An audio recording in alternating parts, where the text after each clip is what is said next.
Hello everyone. Welcome to शिवानसन TV. कैसे हैं आप लोग? आई होप आप लोग अच्छे होंगे, स्वस्थ होंगे। तो आज आप लोग के बीच में एक नया नोटिफिकेशन लेके आया हूँ, जो कि ये तो 2-3 वीक पहले ये वैकेंसी आ चुका है, लेकिन ये लास्ट डेट है, तो आप लोग को अवेयर कर दे। जो लोग छूटे हुए हैं वो लोग भी फॉर्म को फिल कर दे, क्योंकि डेट बहुत ही नज़दीक है, अब डेट खत्म होने को है। ठीक है, तो आप लोग इससे अवेयर हो। राजस्थान, ये जो है राजस्थान, 2 मिनट, राजस्थान लोक जो है, राजस्थान लोक से वैकेंसी है ये।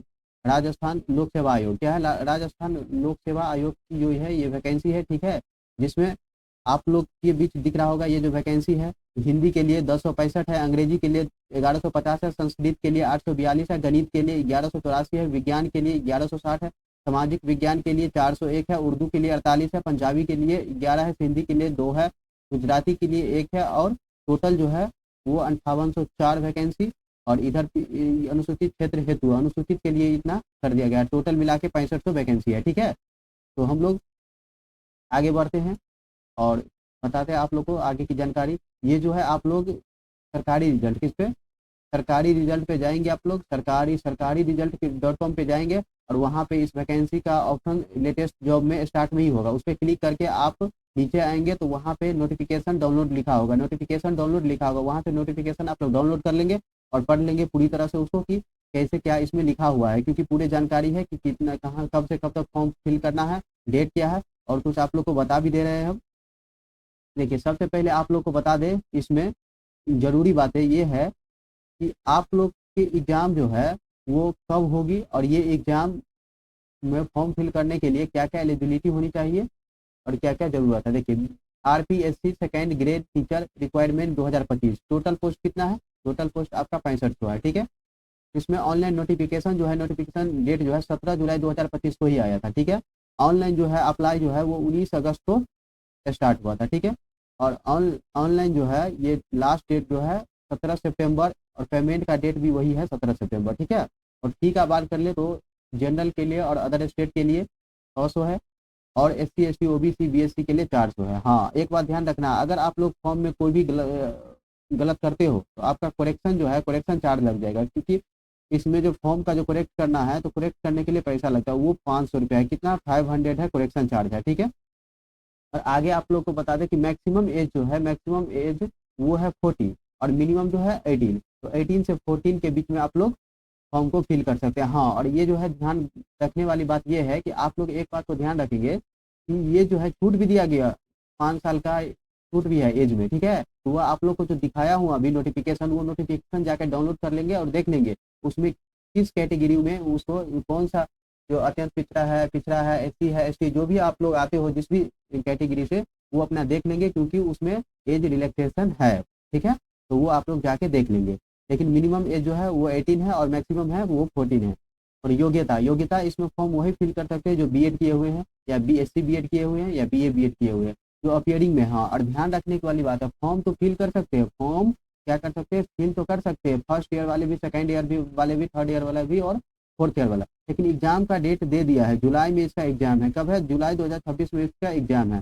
तो ये याद रखना है कि आपका जो रिजल्ट होगा वो एग्जाम से पहले आ जाना चाहिए, एग्जाम से पहले आ जाना चाहिए।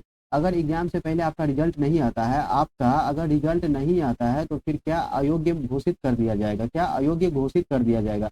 इसीलिए आप लोग को ध्यान रखना है कि अगर फर्स्ट ईयर वाले हैं, सेकेंड ईयर वाले हैं, तो फॉर्म फिल करने के बाद भी आप लोग को कोई फायदा नहीं होने वाला है फर्स्ट ईयर वाले को, क्योंकि ये रिजल्ट ही नहीं आएगा, फाइनल रिजल्ट जो जुलाई 2026 तक। तो इसीलिए फॉर्म को फिल वही करे, फॉर्म को फिल वही करे जो फाइनल जुलाई तक जिसका फाइनल रिजल्ट आ जाए। हाँ, और ये जो है यूनिवर्सिटी पर भी डिपेंड करता है, यूनिवर्सिटी पर भी डिपेंड करता है कि आपका रिजल्ट कब देता है। अगर आप यूनिवर्सिटी को, कोई कोई यूनिवर्सिटी होते हैं जो जुलाई से पहले आपका रिजल्ट दे देगा, तो यूनिवर्सिटी पे भी डिपेंड करता है कि आपका रिजल्ट कब दे रहा है। ठीक है, तो याद रखेंगे, ये फॉर्म फिल तो कर सकते हैं first year, second year, third year और फोर्थ ईयर वाले भी, लेकिन एग्जाम में अपियर वही होंगे, उस योग्य वही होंगे जो जुलाई से पहले जिसका रिजल्ट आ जाएगा, जिसका रिजल्ट आ जाएगा। ठीक है, चलिए हम लोग आगे बढ़ते हैं। 2 सब्जेक्ट, हाँ, और ये ध्यान रखने वाली बात है कि 2 सब्जेक्ट से आप फॉर्म को फिल कर सकते हैं, 2 सब्जेक्ट से आप लोग फॉर्म को फिल कर सकते हैं, अलग अलग भर सकते हैं। जैसे 2 सब्जेक्ट हो गया आपका, हो गया 2 सब्जेक्ट, जैसे मैथ हो गया, साइंस हो गया, तो ये दोनों से हैं आप लोग, तो दोनों से फॉर्म फिल कर सकते हैं। एक मेन सब्जेक्ट होगा, एक अदर होगा। जैसे एसएसटी हो गया और हिंदी हो गया, एक मेन सब्जेक्ट होगा और एक दूसरा सब्जेक्ट होगा, अदर होगा। तो क्या है कि दोनों से आप फॉर्म फिल कर सकते हैं, दो सब्जेक्ट से फॉर्म फिल कर सकते हैं अलग अलग।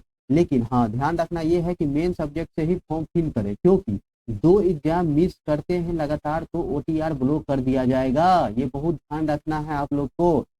अगर आप दोनों से फॉर्म भी भर दोगे और हो सकता है कि आपका एग्जाम थोड़ा दूर हो जाए, होम सेंटर ना मिले, हो सकता है कोई प्रॉब्लम हो जाए और एक ही एग्जाम देते हो लगातार, आप एग्जाम मिस करते हो तो आपका ओटीआर ब्लॉक कर दिया जाएगा। इसीलिए अच्छा है कि मेन सब्जेक्ट से ही फॉर्म को फिल करें। तो अगर आप लोग दोनों सब्जेक्ट से फॉर्म को फिल करते हो तो एग्जाम देना ही देना है। एग्जाम दोगे तो आप ही के लिए अच्छा होगा, ठीक है। तो एग्जाम दोगे तो दोनों सब्जेक्ट को, दोनों सब्जेक्ट से आप फॉर्म को फिल कर लेना। मैथ वाला, हाँ, ये साइंस जो है, साइंस का फॉर्म फिल कर सकता है बिल्कुल। लेकिन साइंस वाला मैथ का फॉर्म फिल नहीं कर सकता है। क्यों? क्योंकि मैथ वाला जो है वो फिजिक्स केमिस्ट्री ये सब पढ़े होते हैं पहले, लेकिन ये जो है साइंस वाले मैथ नहीं पढ़े होते, ठीक है। तो इसीलिए मैथ वाला जो है साइंस का भी फॉर्म फिल कर सकता है और साइंस वाला मैथ का फॉर्म फिल नहीं कर सकता, ठीक है। तो आप लोग इस बात को ध्यान देंगे। और डेट जो है, लास्ट डेट कब थी वो ध्यान रखनी है, और बहुत ही कम समय बचा हुआ है, तो फॉर्म को फिल कर देंगे। और ये जो लेटेस्ट आप लोग की नोटिफिकेशन जो मिलती है, वो लेटेस्ट नोटिफिकेशन इस चैनल के माध्यम से ऐसे ही मिलता रहेगा। तो आप लोग को क्या करना है, चैनल को सब्सक्राइब कर लेना है, लाइक कर लेना है। क्योंकि आप लोग चैनल को सब्सक्राइब करोगे, लाइक करोगे, कमेंट करोगे, इससे क्या होगा कि मोटिवेशन मिलेगा। और आगे जो भी नोटिफिकेशन आएगा, वो चाहे स्टेट एग्जाम हो, चाहे वो सेंट्रल एग्जाम हो, चाहे अदर कोई भी एग्जाम हो, ठीक है, वो सब नोटिफिकेशन आपको सबसे पहले और सबसे ऑथेंटिक कंटेंट के साथ आप लोग के बीच लेके आऊँगा, और फुल डिटेल्स और फुल्ली वे में बताऊँगा आप लोग को, ठीक है। तो इसीलिए आप लोग इस चैनल को सब्सक्राइब कर लेंगे और ऐसे ही प्यार दिखाएंगे। तो मिलते हैं नेक्स्ट वीडियो में, तब तक के लिए जय हिंद,